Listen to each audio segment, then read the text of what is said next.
Chapter 14, Joe. Talk about perfect timing. I could kiss Miss Frost. Well, not really, but I am happy to see her. I'll keep Joe for the rest of the day, she says. Fine by me. Mrs. Beam asks Miss Frost to bring Ravi along, too. He seems kind of mad about it. I was mad, too, when I first started going to see Miss Frost. I didn't like the way kids looked at me when she came to get me out of class. Now I'm used to it. I like Miss Frost, and I like being in the research room partly because it's quiet there, and partly because of the M&Ms. Peanut M&Ms come in red, green, yellow, brown, orange, and blue, and they all taste exactly the same. I walk down the hall next to Miss Frost. Ravi walks a few feet behind us and doesn't say a word. Here we are, Ravi, says Miss Frost when we get to her room. Miss Frost's voice sounds like a cartoon bird, chirpy and high. Her hair reminds me of those long strips of cloth they drag over your car when you go through the car wash. She holds the door open for us, but Ravi just stands there. Is something wrong, Ravi? Miss Frost asks. Ravi pushes up his glasses and rubs his nose. Then he puts his shoulders back and stands up really straight. My name is not Ravi, he says. It's pronounced Ravi. I'm not going to bother to tell you how to pronounce my surname because you'll never be able to say it right. Miss Frost looks surprised. I'm very sorry if I mispronounced your name, she says. I certainly didn't mean to offend you. I don't belong here, he says, pushing his glasses up again. I speak perfect English. I was at the top of my class in India. My IQ is 135. I don't need special help. I'm not like him. He points his finger at me. I've been coming to Miss Frost's room since kindergarten. She was the one who figured out I have APD. My mom cried when she heard. My dad just got mad. He thinks APD is made up. He says doctors do that all the time to make money. Have a seat, Joe, and I'll be right with you, Miss Frost tells me now. I sit down, take a blue peanut M&M out of the big bowl in the middle of the table, and start sucking on it. Ravi, Ravi, I say it to myself a few times, until it starts to feel natural. I bet I could learn how to say his last name, too, if I wanted to, but why should I bother? I have more important things to think about, like the fact that my dad called to say he's cutting his trip short and coming home early. I have a feeling it's because my mom told him about what happened in the cafeteria yesterday.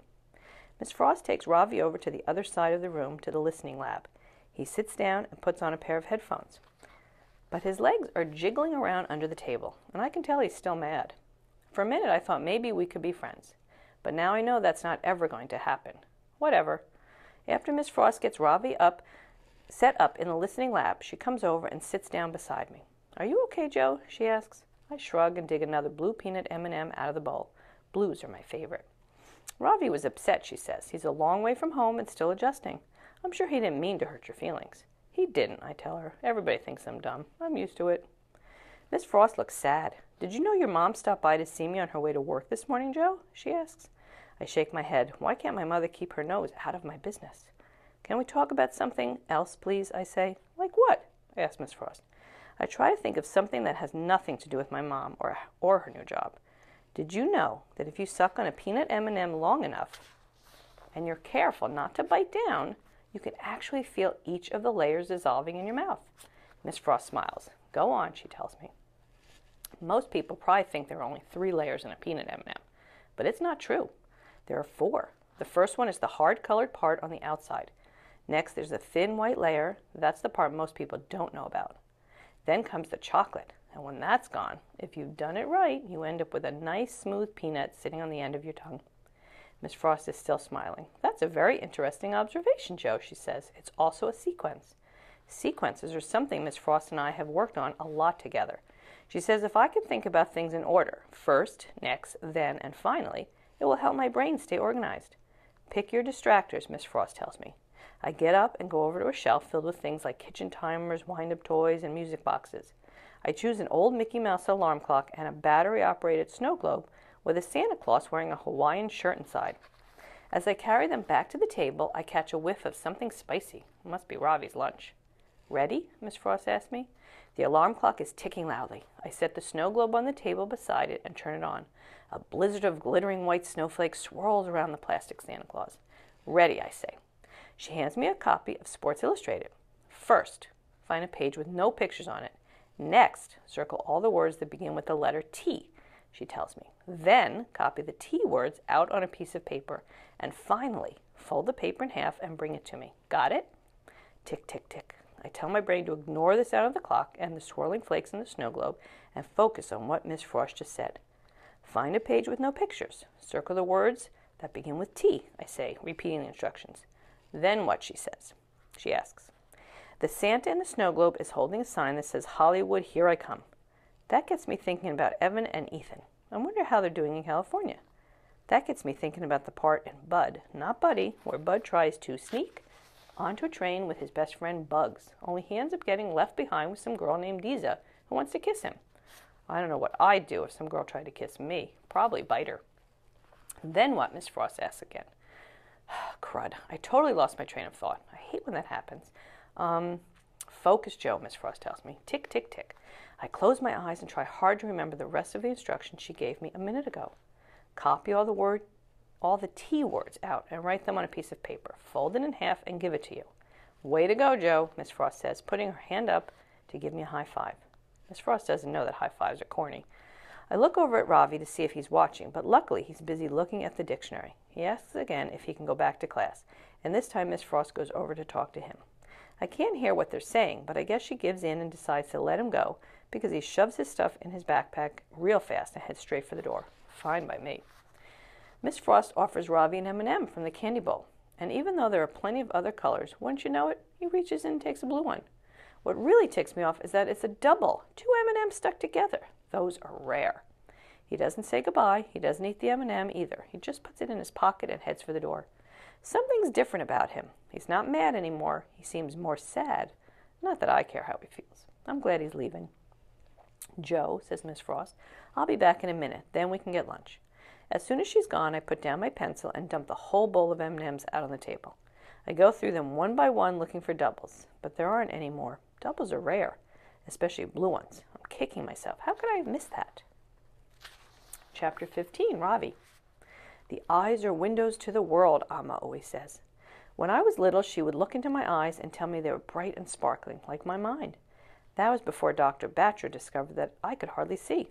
In kindergarten, I had a serious copying problem. I could never copy anything correctly from the board. While reading a book, I had to stick my face so close to the page that my teacher, Miss Venkat, suspected that I had some serious reading issues. When she called my mother in to tell her to get me assessed, Amma had cried.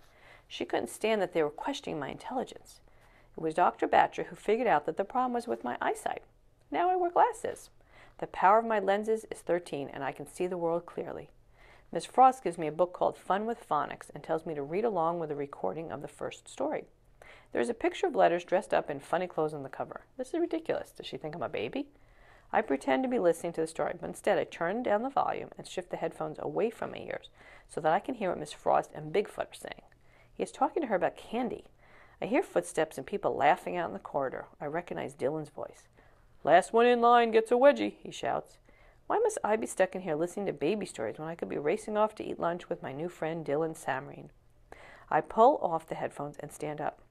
I've listened to the story, ma'am. Please can I go now? I ask, but Miss Frost tells me to sit down and eat my lunch. Will I be trapped here forever like Bud Caldwell was trapped in the shed with the angry bees? I open my tiffin box and slowly unfold my napkin. How sad Amma would be if she could see me now. No wonder Bigfoot made such a fuss when Mrs. Beam called on him earlier to read aloud. He probably doesn't know how to read a word. I notice the fat red book sitting on a shelf nearby and realize what I must do. I finish my vegetable biryani in a few quick bites. Miss Frost is still busy with Bigfoot, so she doesn't notice me get up and pull the heavy dictionary down from the shelf. I lay it on the table, open it up to the section marked A, then run my finger down the page. Askew, assess. Yes, there it is. Assimilate. I narrow my eyes and slowly read out the words. To take in, digest, incorporate. Ha! I knew it! I knew it! I knew it! I whisper, smiling to myself and shaking my head from side to side. I will show Mrs. Beam this page, and she will have no choice but to admit defeat. I'll announce her mistake in front of the whole class, pump my fist, and take a bow. How sweet my victory will taste. In the meantime, I eavesdrop and find that Bigfoot is talking on and on about candy. He never says a word in class, but here he can't stop talking about chocolate and peanuts. Will it never end? I look at the dictionary one last time, just to be doubly sure, running my finger along under the words. This time, very, very slowly. I want to make sure I have not missed anything.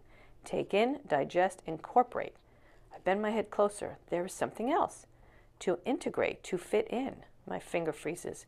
Can my eyes be fooling me? No. Thanks to Dr. Batra, I can see perfectly well. I read it again. To integrate, to fit in. I close the dictionary and quickly pull my social studies book out of my backpack, turning to chapter 1. In this context, Mrs. Beam had said, I read the passage and my heart feels heavy. Consuming and incorporating nutrients has nothing to do with Native Americans in New Jersey in the 1700s. Just a minute ago, I had wanted to 1. Announce my victory, 2. Pump my fist, 3. Take a bow. But instead, this is how I feel. 1. Embarrassed, 2. Ashamed, 3. Defeated.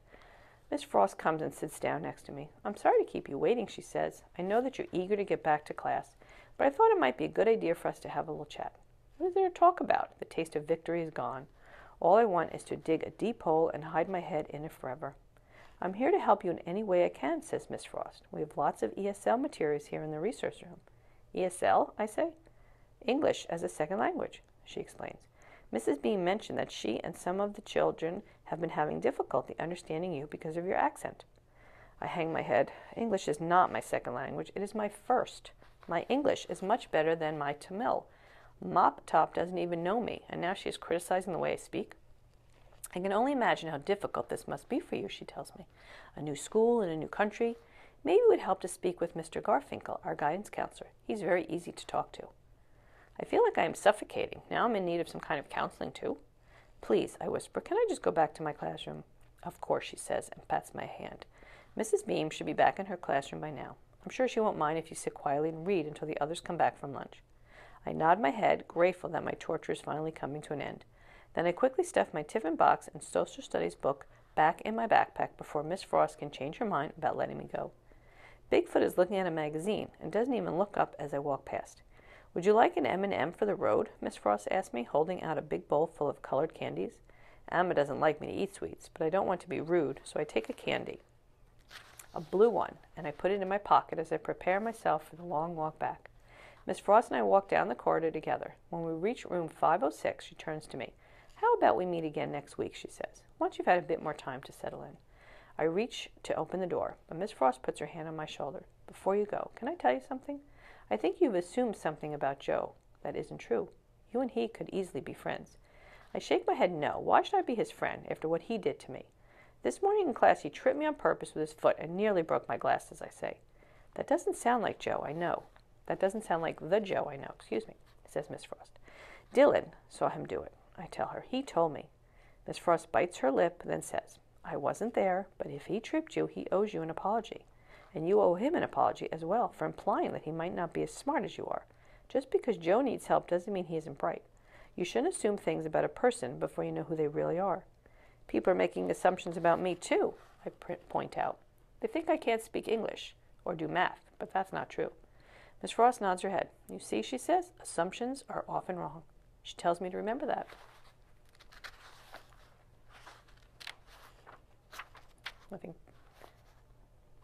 Chapter 16, Joe. Miss Frost comes back to the resource room. She's carrying a tray with 3 hamburgers on it, 1 for her and 2 for me. Did anything happen in class this morning that I should know about, Joe? She asks, tearing open a package of ketchup with her teeth and carefully squeezing a squiggly red line onto the top half of her bun. I'm already done with my first hamburger and about to start in on the second. I should have asked for 3. I spazzed out a little when Mrs. Beam asked me to read, I say. Did you tell her about my APD?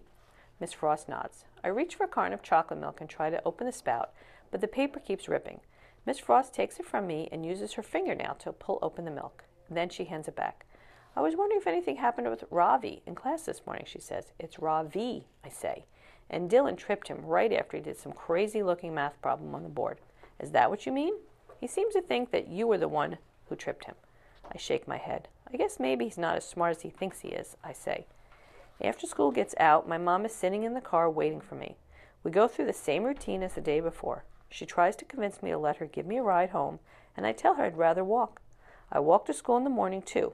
I don't get mad that often, but when I do, I always stay mad for a while. I have a couple of bucks in my pocket, so I stop at the mini-mart on the corner to buy a snack. I had been planning to get a bagel and cream cheese, but instead I decide to buy a king-size bag of peanut M&Ms.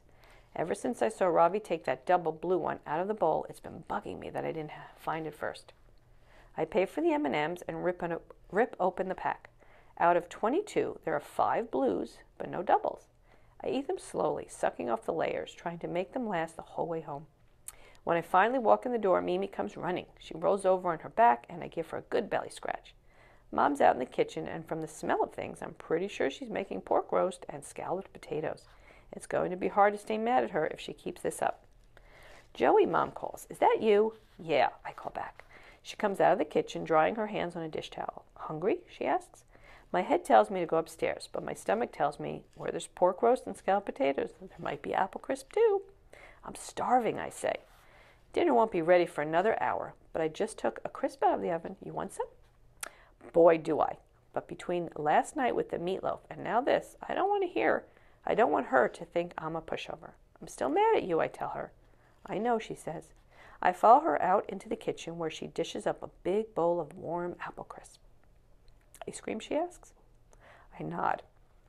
She puts a scoop of vanilla on top of the crisp. Perfect. I take a bite and close my eyes, letting the taste explode in my mouth like fireworks.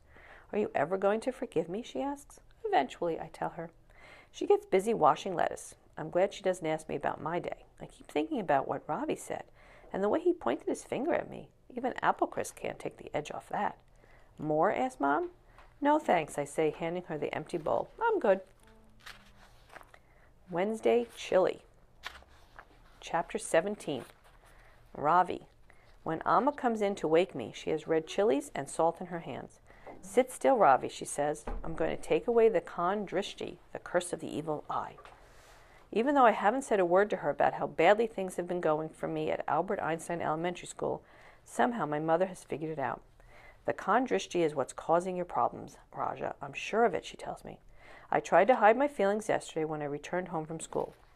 Amma and Parima picked me up at the bus stop, bombarding me with a million questions as usual. Did you show your Vedic math? Was Mrs. Beam impressed? Did she comment on how nice your notebooks look? Did you enjoy the vegetable biryani? Leave me alone, I begged them. That was my mistake. For the rest of the afternoon, Amma and Parima chased me around the house, offering me food and drink, hoping to pry some information out of me. What's wrong, Ravi? Amma kept asking. Has something happened? Parima even threatened to email Mrs. Beam if I didn't tell her what was bothering me. There was no way I could tell them that I had been laughed at, disrespected, tripped, ridiculed, and forced to eat my lunch in the resource room with the very person who had tripped me. Amma would have been heartbroken. So I faked a stomach ache and went to bed early. Amma clutches the salt and chilies tightly with both her palms and slowly circles them around me 3 times clockwise, then runs downstairs and throws the potion on a hot skillet. There is a loud crackling sound and the smell of burnt chilies fills the air. I knew it, I hear Parima cry. See how they crackle? Yo, didn't I tell you things would be difficult for us in America? People are jealous, that's what it is, jealous of our Ravi and his superior intelligence. If only she knew what they really think of me at school. I get dressed and go downstairs, where Amma has made 2 soft idlis for my breakfast. Wait, first take this, says Prima, shoving a spoonful of pink medicine into my mouth. It tastes horrible, but it is my own fault for having faked a stomachache. Everything is going to be okay, Ravi, Amma says. I've baked some non-katis. My favorite cookies. The flavor's off, sniffs Parima, tasting a crumb and wrinkling her nose. You put in too much rosewater, Roshni. Amma sighs. I can tell she is biting her tongue. You'll see, Ravi, she says as she carefully places the last crumbly round cookie in the box. Mrs. Beam will be impressed. The non-katis are for Mrs. Beam, I ask, surprised. I know just how to win teachers over, Amma says confidently. Offer the cookies to her first thing this morning. You'll see how things improve after that. Appa comes in carrying his briefcase. Listen to your Amma, he tells me. Remember, she has the black tongue. Amma has a birthmark on her tongue. In India, a black spot on the tongue means you have a magical power. This may sound like a silly superstition, but believe me, when Amma says something is going to happen, it always does. It's 6:58. The bus will be arriving in 2 minutes.